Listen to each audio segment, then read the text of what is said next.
Takda po na magtaas ng higit 34 centavos per kilowatt hour sa electric bill ng mga customer po ng Meralco ngayong buwang ito.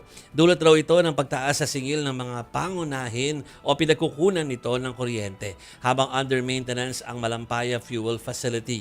At dahil po dyan ay magkakaroon ng nasa 34 pesos na dagdag sa kada 100 kilowatt hour na consumption ng kuryente.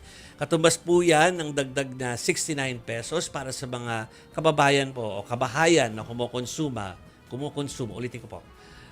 Katumbas po yan ng dagdag na 69 pesos para sa mga kabahayan na kumukonsumo ng 200 kilowatt hours habang 171 pesos naman po idadagdag sa kumukonsumo ng 500 kilowatt hours. Nako.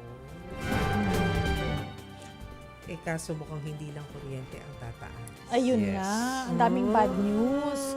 Kasi nga po mga kapatid, posibleng tumaas ang presyo ng diesel ng hanggang 4 pesos sa susunod na linggo.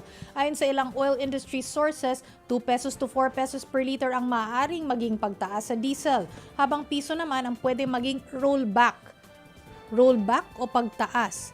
So Pwedeng ito na bumaba. naman, nakakalito na naman. Okay, mga kapatid. Yung gasolina po, pwede pong mag-rollback, pero pwede rin pong tataas ng 1 peso. Posible pa raw na bahagyang magbago ang mga ito sa pagtatapos ng trading day ngayong araw. Kasi last trading day ngayon, Friday. Last trading day for the week, mga kapatid. Naku, parang nauuso yan, ano? Either bababa or tataas. So hindi mo maintindihan kung anong paghahandaan mo.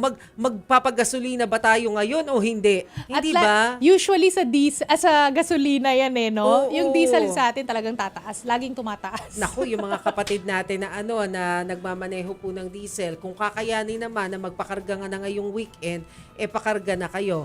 Kung hindi, yan po yung medyo masakit din sa kalooban talagang tunay. Ano? Ayan na nga yung plano ko, mag-iipon ngayong weekend. Mm-mm. Hindi naman hoarding. Parang kung kaya mag-full tank, mag-full tank. Hoarding Full tank iba na lang. kasi yun. Yung nagtatago ka na, yung more than yung kapasidad nung vehicle mo o yung sasakyan mo. Mm-mm. Oo.